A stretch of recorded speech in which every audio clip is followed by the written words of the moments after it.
Good evening, everybody. How are you all this evening? My name is Vincent Kelly, for anybody who has not been on my webinars before. And I'm very happy that you're here with me tonight and that you give me your time. And I promise you, it will be worth it.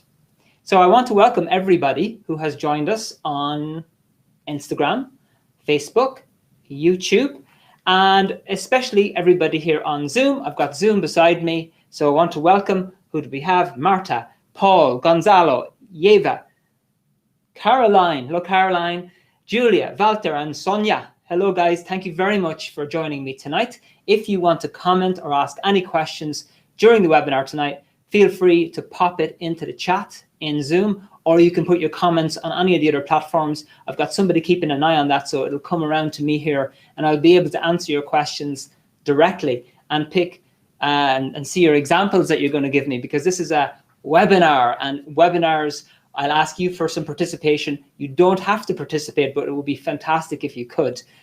Just kind of give me some feedback on how it's going.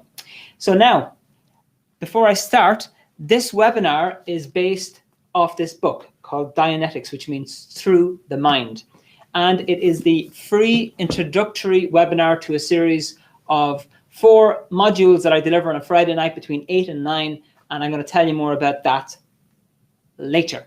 But before we begin, as usual, I really want to find out where everybody's from. There's a couple of people I kind of know where you're from, but I'd really like you to just pop into the chat or put in your comments on the other platforms where you're from. Town, city, country, I don't mind, wherever. If you wouldn't mind, pop it into the chat. I can just see where you're from. That would be great.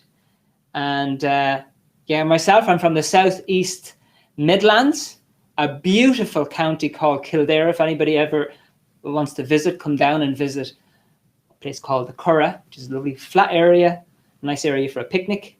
So you should all come down. Sonia, north coast of Scotland. Welcome, Sonia. Welcome. Great to have you. Okay, anybody else want to pop down where you're from? And then we're going to get started. There's a lot to learn tonight. And yeah, we're going to get rolling. Yeva from Latvia, Riga, currently Carlo. Wonderful, wonderful. I spent a year or 2 down in the college in Carlo. It was called the Regional Technical College back then. Now I don't know, it's called the University of Carlo or something, I don't know, but I had great fun in Carlo. Great fun in Carlo. Julia, East Sussex, beautiful, beautiful. I haven't been to East Sussex, but I know that area is gorgeous. It's just gorgeous with trees and all this type of stuff. Okay, and then as Igers is here, who is also the host, if you have any questions that you don't want to put in the chat, you can send them in to him. Okay, folks, so we are going to get started on the subject called love. Now, the title of this webinar is the 3 types of love, and we're going to be going over those one at a time. The first 2 are wonderful. The third is not so wonderful. And if you find yourself, when I go over the third section, you kind of sink into yourself a bit, don't worry. Don't worry, because there is a way to get yourself back out of it, and easily. It takes some time, but it can be done. It can be done. Okay, so a couple of terms I want to go over first before I go over point number 1, which is the first type of love. And for anybody who has the Dianetics book, this is on page 371. Is it? Let me just double check this. Yeah, 371 if you have your Dianetics book at home. Okay, so the first thing I want to just show you is this word here, because it's going to come up in the definition. It's affinity. All right. Who have we got there? Dominica. Hello from Moldova. Hello, Moldova. Very welcome to Dublin.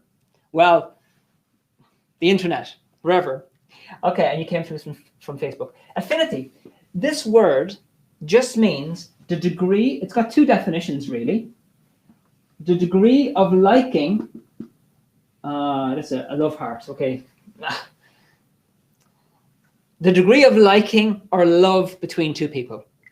That's what affinity is. So if your affinity is high, it means you like a person or you love a person. If your affinity is low, you don't like them and you're very far from loving them. Okay, so that's the first one. And the second one is, you could call it this. It's not exactly this, but it's a kind of a magnetism. Okay, so like when two objects are pulled together through magnetism, they could be said to have a strong affinity. So let's say chemicals that bind with each other are said to have a strong affinity.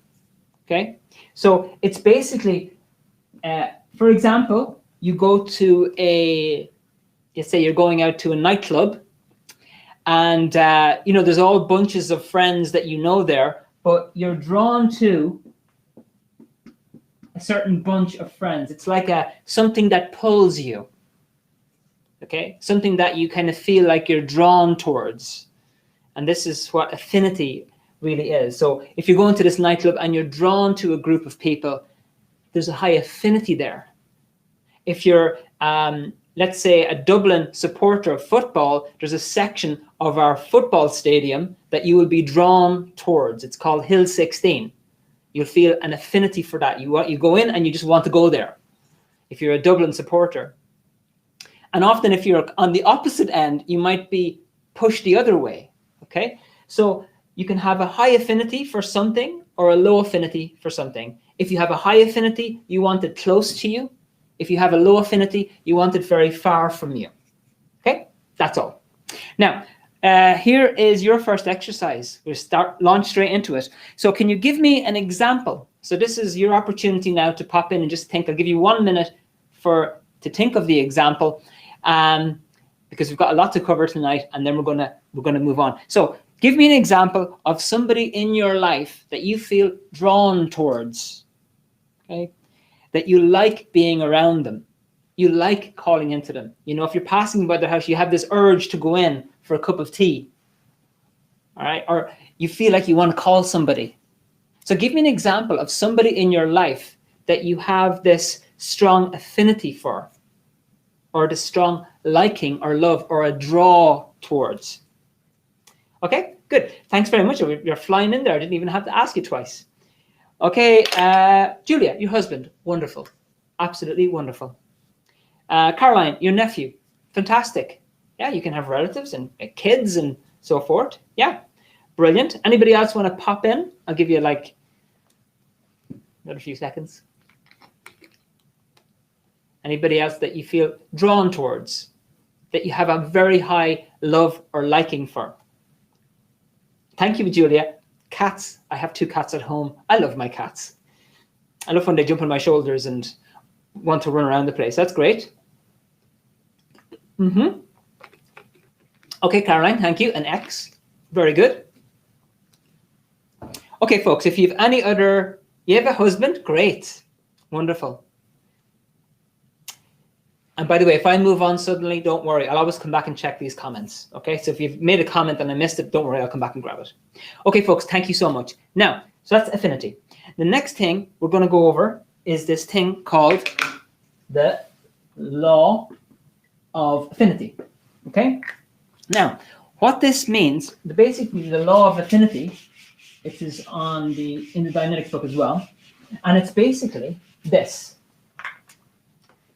Okay, man. Now, man means man and woman. Okay, so it's not just men, it's man and woman, it's humankind. Man must be in affinity with man to survive. Okay, so that is the basic law of affinity. Man must be in affinity with man to survive. So you have people who just want to go off and do their own thing and go off on their own and go out into the wilderness and so forth on their own. Great. Everybody has a right to do that. But the chances of survival are much, much greater if you have people with you. You can go to the wilderness, but it's much better if you've got people with you. Man must be in affinity with man to survive. For example, if you have a ship at sea and it's a very stormy sea, and half of the crew hates the other half. They don't like to work with them. They don't like to talk with them. They don't like them. They're not going to work as well together. And they're more likely to run into trouble. But if you have a ship where all the crew they like each other and they've ironed out their differences and there's a degree of liking. Maybe they don't love each other. Maybe they've got completely different personalities, but there's a degree of liking. And that degree of liking enables them to work together. So same thing with a football team. If you have a very, very good football team, the players are all in affinity with each other. Okay, there's a degree of liking. You could say that I've heard that in the Madrid football team that Ronaldo was his own thing, but I'm 100% sure he has a degree of affinity for all the other players, and they also have it for him too, in spite of what you might see on the newspaper. So man must be in affinity with man to survive. You've got a much better chance of success if you're together. All right. Now, let me just see. I gave an example. Oh, yeah. So this also applies. And an example of this is that people tend to come together and live in towns together, in villages together, in tribes together, in cities together. They tend to come together. It's a natural attraction that people have with each other because it means they're much more likely to survive. They're more likely to survive together. So that's that. Now, next question for you as we move along. Thank you, Dominica, a friend. Fantastic. From Facebook. Wonderful. Thank you so much for your comment.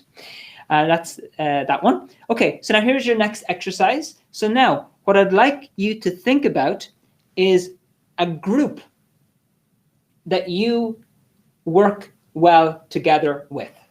A group that you work well together with, because that group that you work well together with is a group where you have affinity. You're all in affinity with each other. You have an attraction towards each other. You have a liking for each other. You have a love for each other. So it comes in closely. So just take a moment to think about a group that you have a very good working relationship with. You work very well together. Now, maybe it's family, maybe it's friends, maybe it's your business, maybe it's your football team. So just take a moment to think of a group that you have affinity for and that you work well together with. And then we're going to go on to love. Okay. Just take a moment to do that. And I'm going to clear the board.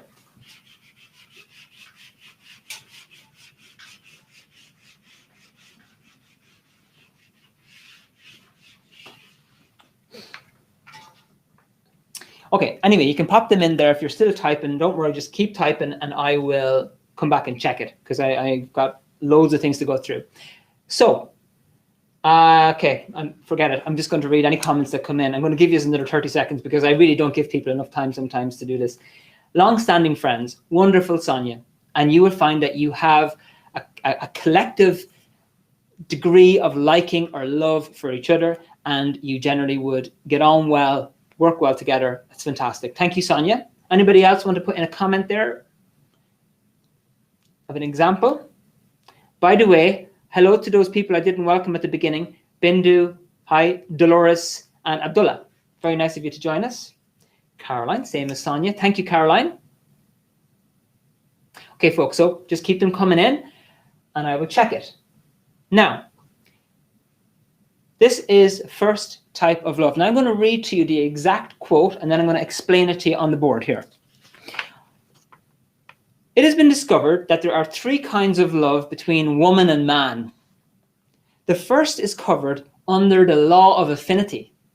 A law of affinity, I said, is man must be in affinity with man to survive. So the first, okay, the first is covered under the law of affinity. Okay, and is the affection with which mankind holds mankind. So the first type is covered under the law of affinity and is the affection with which mankind holds mankind. So, for example, there are people all around the world, and you do have an affinity for people on the other side of the planet. For example, you might see, like years ago, there was a lot of TV programs trying to raise money for children in certain parts of Africa that were not doing so well. And so you immediately feel this love for the kids and you want to help them. Also, that pops in here, law of affinity, your family. You could love your brothers and sisters. You can love your friends. You know, you hear guys saying, especially in America, I don't know, any Americans on board here? Maybe not, hopefully not. They say, I love you, man.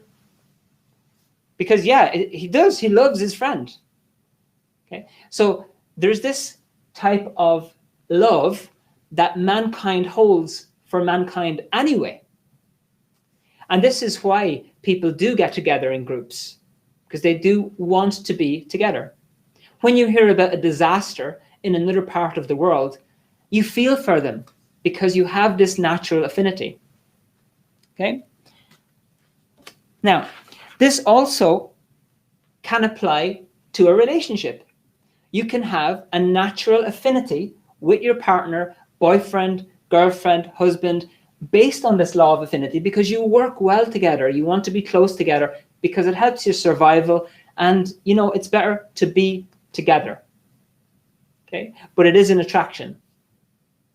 So this first one, which is the general affinity or the general love that mankind has for mankind, can also apply in a relationship. Nothing wrong with it. Okay, but that's the first type. Now let's go on to the second type. And you can, if you want to give me an example of that, I did ask for an example here in my things, but it's fine. We kind of covered it in the previous one, so don't worry about it. Okay, so that's pretty simple. All right, and you will find that in most relationships there's a degree of this. Now, next one. This is type of love 2. Okay, sexual selection and true magnetism. Okay, so I'll read out this to you. The second is sexual selection and is a true magnetism between partners. There's a little bit on the next bit here. Perhaps in the hero and heroine legends, there have been cases of this kind, of the second kind, which is this. And surely, as one looks about him in this society, he can discover numbers of happy partnerships based on natural and strongly affectionate admiration. Okay, so you've got, let me just draw this. There's two people, and they're just like two peas in a pod. Okay, they admire each other, and it's strong affection. Okay, so into this bracket, you would probably fit somebody that you would consider, oh, my soulmate, you are my soulmate. So that would kind of fit into this bracket if you were to think of that. But there are many, many relationships out there that you can see in life that do fall into this bracket, which is this magnetism between these two people, a very strong affection and a strong admiration for each other. And this is, in terms of here, sexual selection and a true magnetism between partners. It's a bit like they were meant to be together. Meant to be. So you can look at some relationships that you've observed in your life and you think, oh my dear, look at those, that couple is perfect for each other. That husband and wife are just perfect for each other. That relationship is just perfect. And you do get lots of examples of these. If you take a moment to just think about a relationship in your life that you've seen, it could be your own, where you've seen this. It's like, you know, perfect. It's great. It's just like these guys belong together. Okay, they get on really well. It's really fantastic. So you can probably think of some examples of that, if not your own. Now, so that's that. And also, if you want to, if you've thought of a relationship that you think is just perfect, it's like, oh my dear, that's great, pop it into the chat. Now, if it's a movie star, I probably won't know or whatever, because I don't follow the whole media thing too much. But if you think of somebody where you see a perfect relationship that you think, even if you think it, whether it's true or not, but you think is a perfect relationship, please, would you pop it into the chat? Just an example of this true magnetism between partners, okay? Where they're like meant to be, peas in a pod. Do you know anybody like that? If you do, would you please pop it into the chat? Because that's number 2.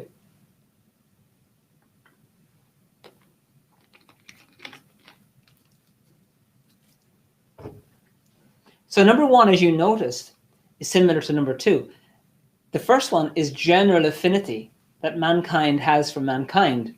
And this one is like a stronger kind of a bond. It's like two people clicking together as one.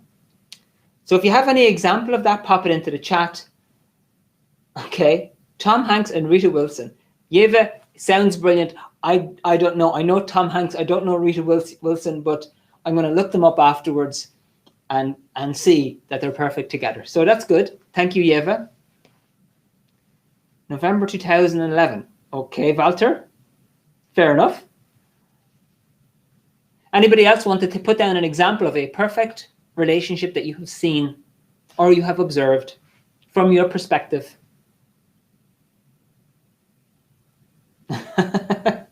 Gonzalo, brilliant. Thank you. Peter Pan and Cinderella. Beautiful. Okay, Caroline, friends of mine. Yes, wonderful. That's okay, Gonzalo, no problem at all. Okay, so if you have any more, pop them into the chat. Thank you very much for thinking those. Okay, so now if you have looked at this situation, you thought, oh, those relationships are perfect out there. Let's get not too enthusiastic just yet, because sometimes the relationship might appear perfect. But behind closed doors, it's completely different. They hate each other, or they're barely sticking together. But on the surface, it looks fantastic. Or they're just kind of tolerating each other and they've kind of forgotten about the person that they should have married. So they're just kind of living together. So before we just get overboard on that, let's go into number 3. And I'm sorry to bring the tone down a little bit here, because we're now going to go into this third section, which is a bit horrible. Now, but anyway, we'll have to go there. So I'm going to read it out to you first, and then I'm going to show you. I'm going to show you examples of it. I'm going to show you how it works. Okay, here we go. First line. So we've done type 1 and we've done type 2. This is type 3. The third is compulsive love dictated. Oh, by the way, compulsive just means you feel forced to do it. It's compulsive love dictated or controlled by nothing more reasonable than aberration. And aberration means irrational thought or behavior. I'll read this to you again. The third, okay, let me write this down, is compulsive love. Dictated by nothing more reasonable than aberration. And aberration just means irrational thought, irrational behavior that affects a person's life. Ab errare means to wander from. Okay, I'm just write it down. Ab, it comes from ab errare. I'm a fan of Latin, by the way. I love looking at the roots of words. So instead of going from A to B, somebody goes off this way. That's called wandering off, or aberration, or irrational thought or behavior. So now, let's have a little look at this. Compulsive love, dictated by nothing more reasonable than aberration. So, here we have a person and there's a guy, and there's this girl over here, okay? And he feels compelled that he has to be with her, okay? Compelled. Now, what this means is he's being forced by something else. It's not really him. He's being compelled or forced by something. And we have this thing here of irrational thought or behavior. Okay? I'm going to break this down for you in a moment and show you exactly what it consists of and how it affects two partners. But you've all known people that you've seen, you know, this person who's in a relationship and it's just crazy. You know this person is obsessed about a person and you know it is nothing short of complete irrationality. The person is totally bad for them.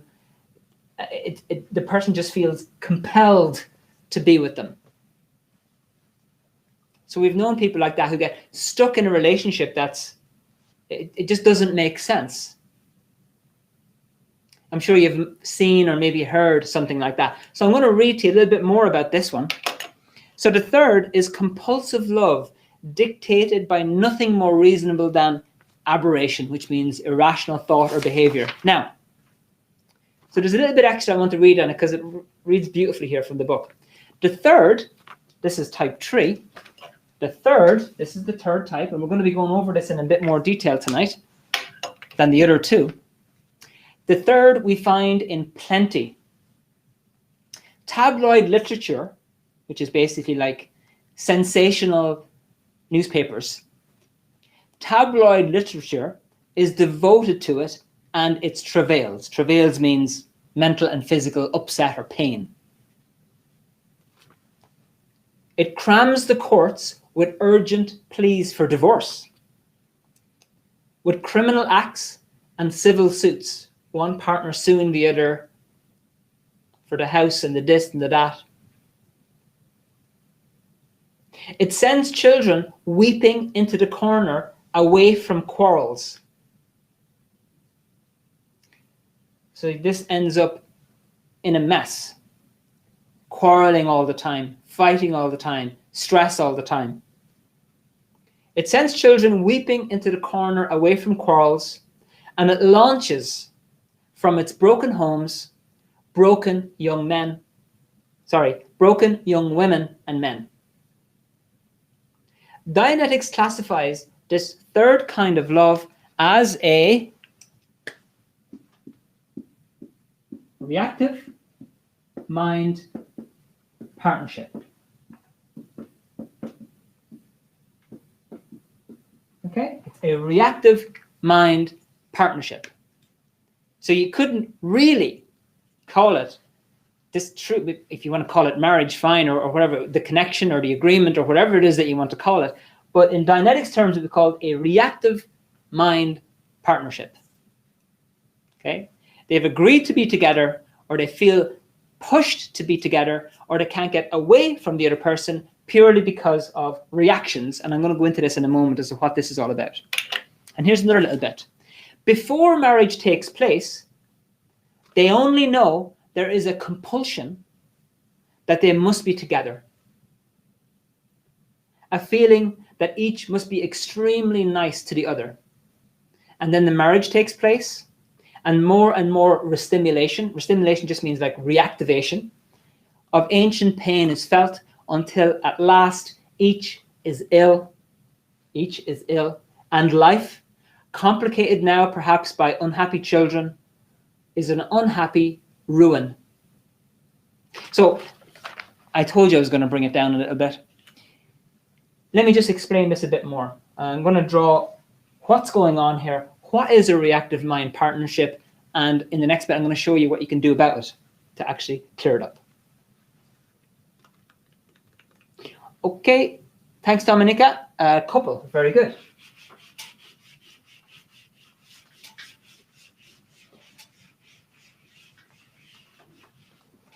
Now, what I'm going to go over with you here is something that you can find out more information on page 50 of the Dianetics book. I'm just going to give you the highlights.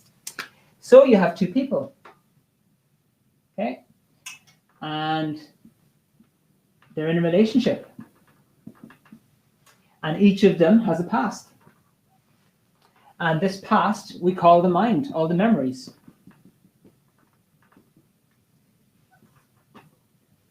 Okay, great. And if their mind is in good shape, both of them, if both of them have a mind that's in really good shape, they're able to think clearly, you know something? Even if they're not meant to be together, even if they didn't find their soulmate, they usually get on very, very well. And it's often a very successful relationship because they both think quite clearly. They're both quite logical, rational people, happy people. Now, the problem comes about with this. Both of these people also carry this little compartment here, which contains a record of physical pain,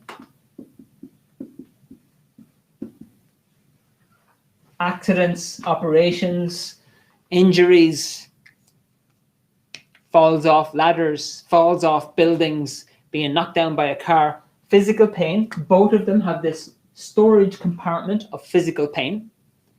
And in here they have emotional pain as well. And specifically, we're talking about loss. You might have lost somebody close to them. So maybe they lost their mother or their father, or maybe they lost a child.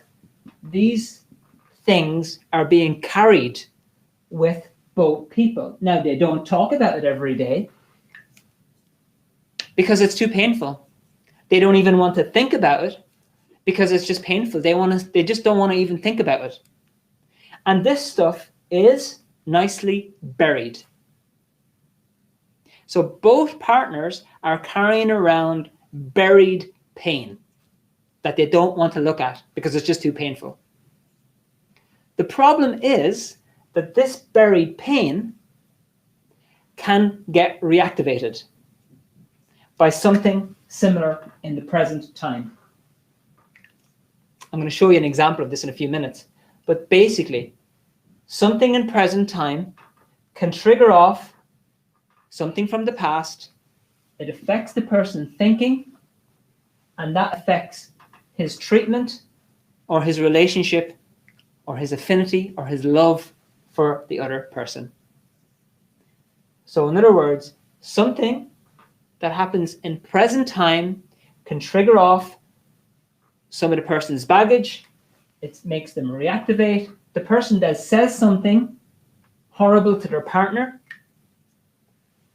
and that thing that they said triggers off something over here. And before you know it, this person is now reacting. That triggers the person, and before you know it, it's a complete and utter mess. Why? Because without even realizing it, each partner was pressing the other partner's buttons. And I'm going to show you how this applies to love in a minute, and why it is that a person feels compelled to be with or stay with or go for a particular person. So both partners are carrying around baggage that they don't want to look at. It's nicely buried, and in many cases they don't even remember it because it's just sitting there under the surface, well pushed down. They just want to get on with life. The problem is it triggers off, it reacts without their consent, and it can affect the way they think, and it can affect the way they feel, and it can affect what they say, and it can affect their love for the person. And this is why we call this the reactive mind, because it reacts. It's push button. For example, if you, like me, I grew up with my brothers and so forth, and we had words that we would say, we just push each other's buttons, and we know that it would make the other person explode. You know, of course, it's things kids do all the time, teenagers and whatever, but it's an example of how reactions happen. You press somebody's button and they just explode. right? It's a reaction, and it's coming from this reactive mind. Now, what's this got to do with love? What's this got to do with a selection of a partner? The issue is this. This and this is a complete mess, a jumble of information that doesn't think logically. In other words, it's something that just doesn't make sense, the stuff that's in here. Now, you'll learn more about exactly how these particular pieces of information get recorded in the modules that I'll explain about later. Now, so a couple of examples, first of all. Let's say that this gentleman here has a lot of painful experiences, and during those painful experiences, he was told a lot of things. Okay, and I wrote down a few lovely ones, a few juicy ones here. Don't move. Don't move. Simple. If that gets reactivated, even if the person is in the wrong relationship for 6 weeks and they realize this is the wrong relationship, those words that were spoken in this jumble could actually cause the person to have to stay with the person. They feel like they have to stay. They can't move because the reactive mind is telling them, don't move. Another example, what do we have here? Okay, we'll put this over here. Oh, this is a beautiful one. Actually, I just changed it. I just realized there's a better way of phrasing this. You are better off. You're better off, exactly, on your own. Maybe this person here had a very bad experience in a relationship and somebody came up and said to them, you know what? You're better off on your own. Now, of course, this person doesn't remember it nowadays, but those words are stuck in the baggage. So this person could be in a great relationship, a very positive relationship, and one, maybe they're destined to be together. But because of this stuck piece of information, the person has the idea, you know what? I think we'll call it a day. I think we'll leave it at that. It's been a great 5 years, but you know what? I think I'm better off my own. And he's looking at her going, honey, I don't understand. We've got a wonderful life. We have a farm, you know, the kids love it. And she comes with this idea, I'm better off on my own. On the opposite side, let me just see, I have another example of this fella here. Oh yeah, Hickey. This fella has been told, all women use you. Okay? So this is stuck in here in this buried mass of mess. All women use you. So he starts off in a relationship. It's going well for a couple of weeks. But then this thing comes in, you know what? I think I'll leave it. It's been lovely. But you know what? It's not you. It's me. I think, I don't know. I just need to go out and live life a bit more. And he does that in every single relationship that he gets into. Why? Because of these words. This is just an example. But the amount of stuff that's in here, I mean, I'm just talking about words here, right? But the content of this can cause a person to be compelled towards another person and feel love for them, but it's not really, it's compulsive love. Or it can cause them to stay away from a person that they are bound or destined for. In other words, these two people are carrying around a bunch of stuff that doesn't make sense. And they're trying to think with it, and it's very difficult to do so. One last little bit I want to show you on this, last little example. Okay, I've run out of room. Okay, let me just get rid of some words. By the way, I'm going to be asking you for an example of this in a minute, of a relationship that you might have seen. So put your thinking caps on, because I'm going to ask you for an example. I really would love you to pop it into the chat. Okay, so let me just make a bit of space here. So we covered basically words,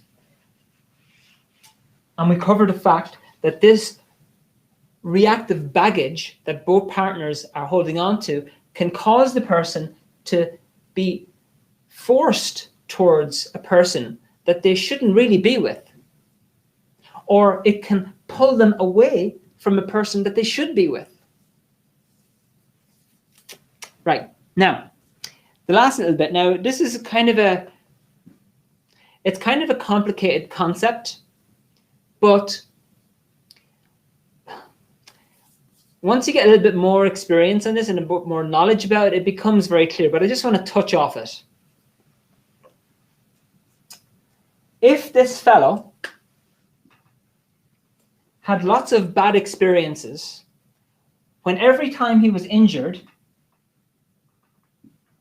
okay, here's him falling off something, every time he was injured, his mother came along and gave him sympathy.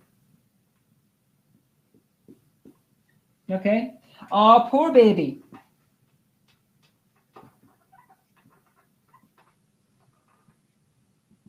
Poor baby. Mama's going to take care of you. Mama will always be there for you. Every single time the guy was injured, Mama came over and dosed him with sympathy. Now, what happens is this.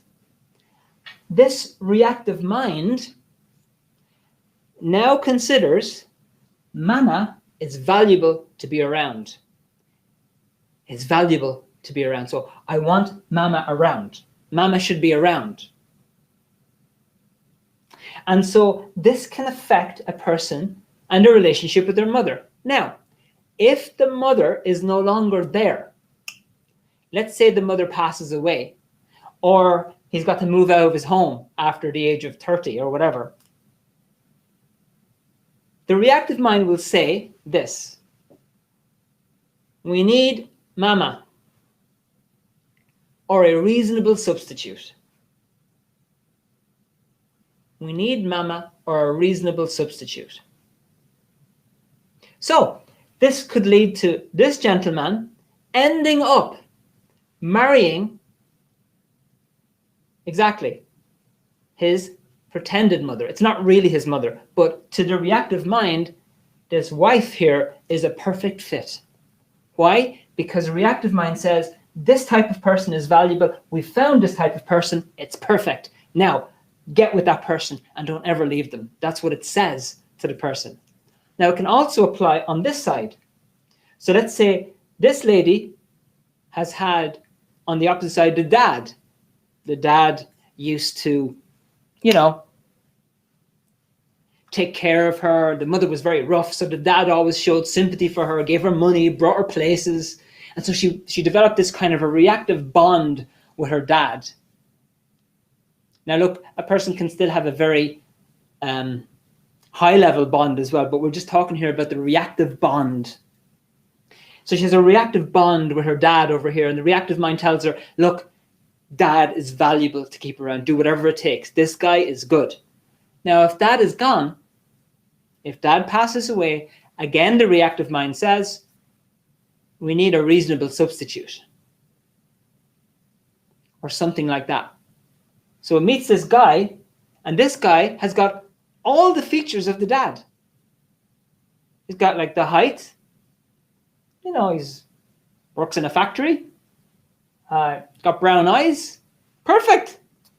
To the reactive mind, that's perfect. So then the reactive mind tells this lady, get with this guy because of his brown eyes and the fact that he works in a factory.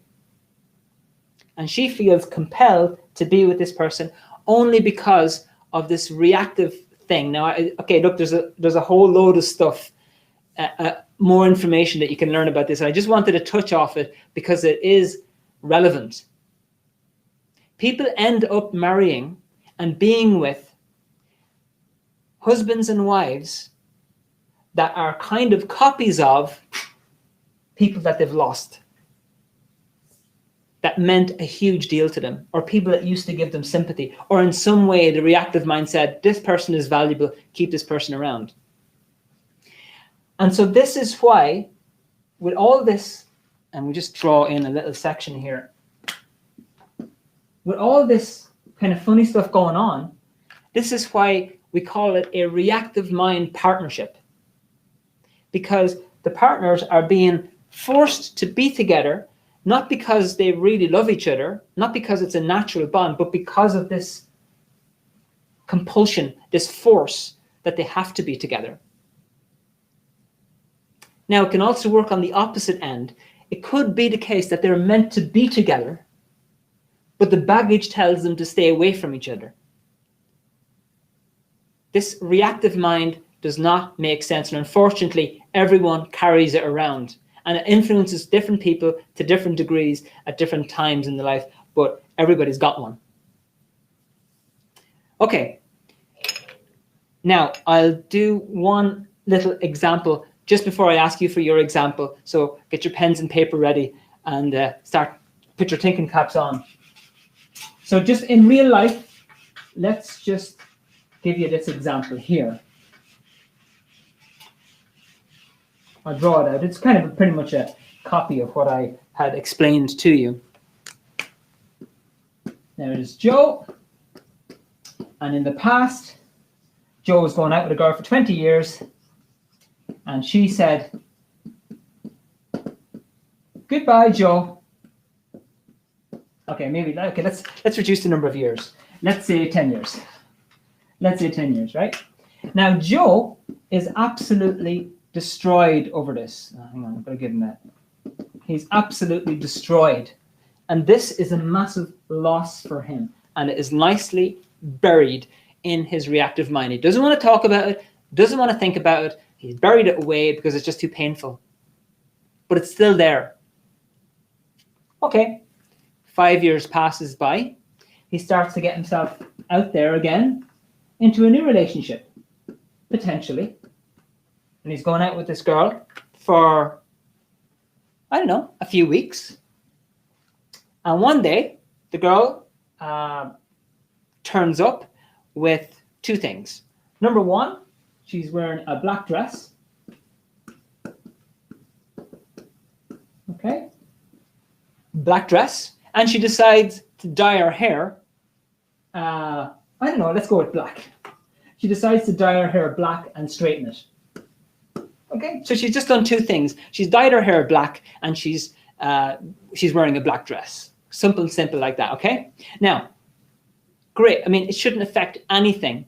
She's just changed clothes. Joe should say, "Oh, you look absolutely beautiful today. Wonderful. We should get on like a house on fire."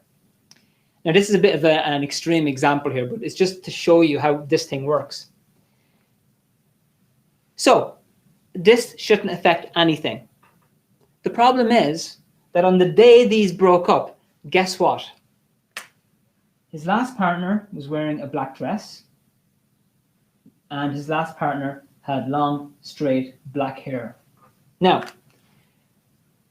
what can happen in this case is the reactive mind says, "Stay away." That is pain. I'm here to protect you from any pain. I've got a record of your pain, and I'm telling you right now, that's pain. Now, it doesn't ask for permission. It doesn't allow the person to think clearly. It just tells the person, "Do this. I'm here to protect you. I'm your reactive mind. I'm here to protect you. I know what I know. That equals that. Stay away." So, for some reason, Joe gets this kind of feeling that he doesn't want to be with her as often. I don't know, he's not picking up good vibes from her anymore. People make their decisions based on these vibes. I don't get good vibes off the person. But in many, many cases, that is just baggage getting triggered. Now, of course, there are things that you can tell about a person when you're with them. You can feel things. I'm not saying that you can't feel things, but in many cases, these vibes that are pushing you away from a person are simply just baggage getting triggered. So the reactive mind tells Joe, "Stay away from this girl. She's trouble." Or, "She's going to leave you." Or, "There's pain here." And so Joe eventually doesn't get involved with somebody who could have been a perfect match. Now that I have destroyed, hopefully not, your concept of love, I'm going to pause for a moment. This concept of reactive mind partnership, I'm going to ask you for two things, okay? The first thing is just on this reaction stuff. the push button stuff, right? I'd like you to, for a moment, just think of 1 or 2 things that really push your buttons and make you react. Just take a moment. You don't have to write it down. Just think of 1 or 2 things that make you react. Very good. Now, the next thing is just think of an example. You don't have to write this down, of a relationship that you know or that you've known that fit into this reactive mind partnership, where the 2 partners are just being controlled by their baggage, and it's either causing them to be together, or it's ruining their relationship, or it's causing them to stay away. You don't have to write it down, just think of it for a moment. A relationship that you know that is a reactive mind partnership. All right.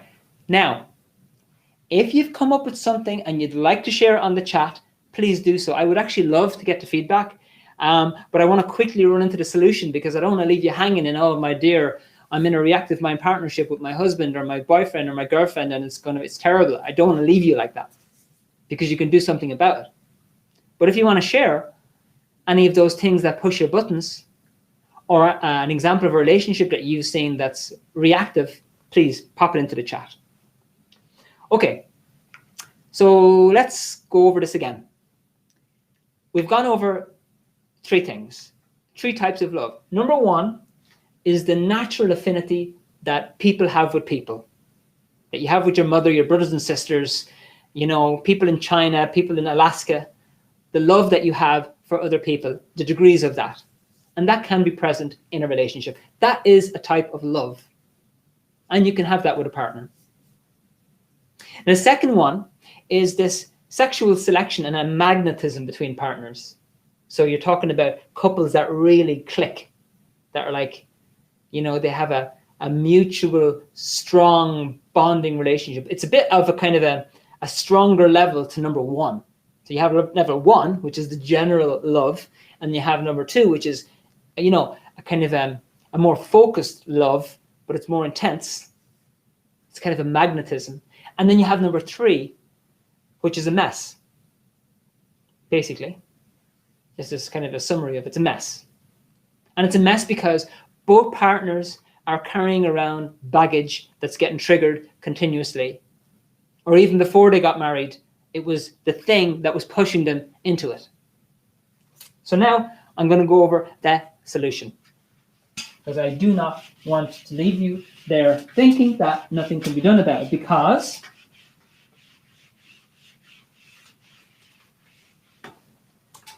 you can do something about it. Now, in this subject that I've been promoting for over 25 years, I came across this subject years ago, and I've stuck with it because it works. I don't like razzmatazz of, you know, it's all great. I just want to find out, does it work? Does it help people on a long-term basis? I'm not talking about 5 minutes. I don't want to help my friend just for the day. I want to see him or her doing better going forward. I want to see permanent change. I want to see stable improvement. And I don't want to plaster things on top of people that just don't work or have to be forced in every day. So that's what I want. Now, in Dianetics, we have this thing called auditing. Okay. The word auditing means to listen and to guide, and it's done with 2 people.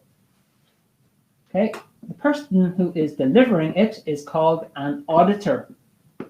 And this is a person who listens and guides. He does not tell the person what to think.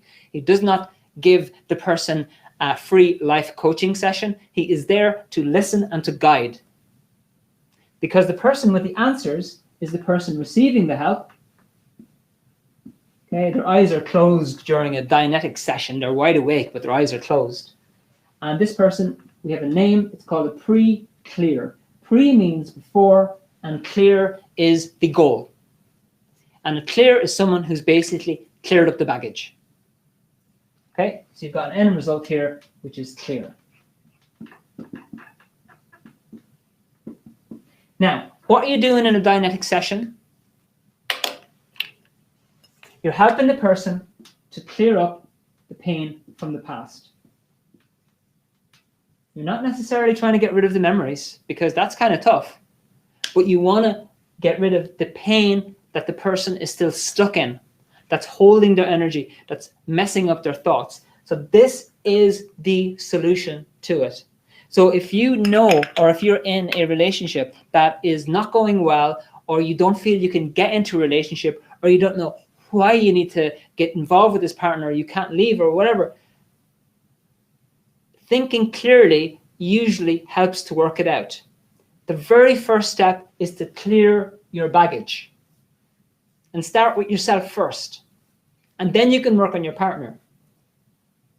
Because look, even if you're getting on perfectly right now, something could happen in the future that can trigger baggage that's sitting there underneath the surface. It happens a lot.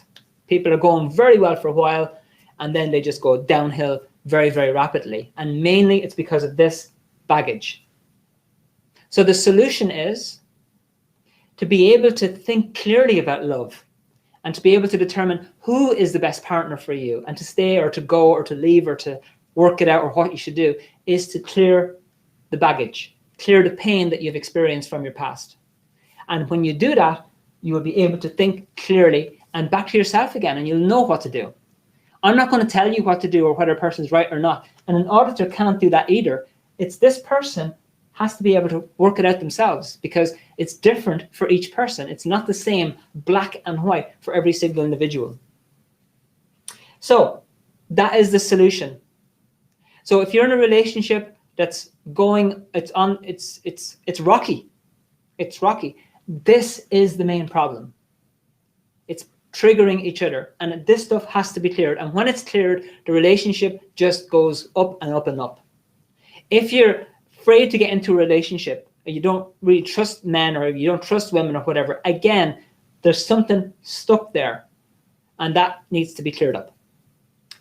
So that's what the auditing is. I just touch on it now because I don't want to get into too many details. We do that on the modules. Okay, folks, so I know I've talked a lot, but I really wanted to give you all the data. I could have just picked a couple of points and we'd spend lots of time on those points, but I just wanted to give you all the basics that apply here. I'm going to summarize it one more time. The 3 types of love are, number 1, the love that mankind holds for mankind, that people hold for people, and that applies to relationship too, that general love. Number 2 is a true magnetism between people. It's a higher degree of that mankind love. It's like a magnet, people meant to be together, and they're really happy and they're working well, and they do exist. And number 3, which is the most popular type of love, is a reactive mind partnership. And it does not mean that you're in the wrong relationship. It just means that it's being affected by, or it has been affected by, your mental baggage. And number 4, the way to handle it is not just to say, right, that's it, it's finished, I'm never going to get married, I'm never going to get involved, I'm leaving my husband or leaving my wife. The first thing to do is clear the baggage. And when you've done that, things become an awful lot clearer and you'll be an awful lot happier. Okay, now, so if anybody's any questions on that, please take this opportunity to pop it into the chat. Or if you have any comments, anything you want to say, do not hesitate, pop it into the chat and I'll grab it. So now that's all very well, Vincent. Thanks very much for that. 3 types of love. Now we know what the 3 types of love are. That's beautiful. So what? Well, so what is, if you want to have a successful relationship going forward stably, if you want to be able to think clearly about the type of relationship that you're in and to be able to make decisions about it or in it, you need to be able to think clearly. You need to be yourself and not be somebody else. Don't be your dad or your mother. You need to be yourself. And the way to achieve that is clearing the baggage, and that's done by auditing. So now that kind of slips nicely into my last little recommendation for you. As I mentioned at the beginning, the webinar is based on this book. I deliver a course, it's a 4-part online course called The Mind Explained. It's delivered for 1 hour each Friday between 8 and 9. Each module is done separately. So even after this webinar, if you're interested, you can sign up and you can get started straight away. As part of your enrollment for the course, this book is included, which contains all the information that I've gone over, plus all of the data about how to do the auditing. And this is sent to you free of charge. There's over 500 pages in this book. It's absolutely fantastic. The total cost of the course of all 4 modules as a unit is 20 euros. It's like pretty good. And the book is included. And the whole idea, the reason we're kind of trying to keep it that way is just to introduce you more so that you get more data for yourself and you can decide for yourself what you want to do after this point. So there's going to be a link. Agris has already put it up. There's a link there. Thank you, Dominica, for your comment.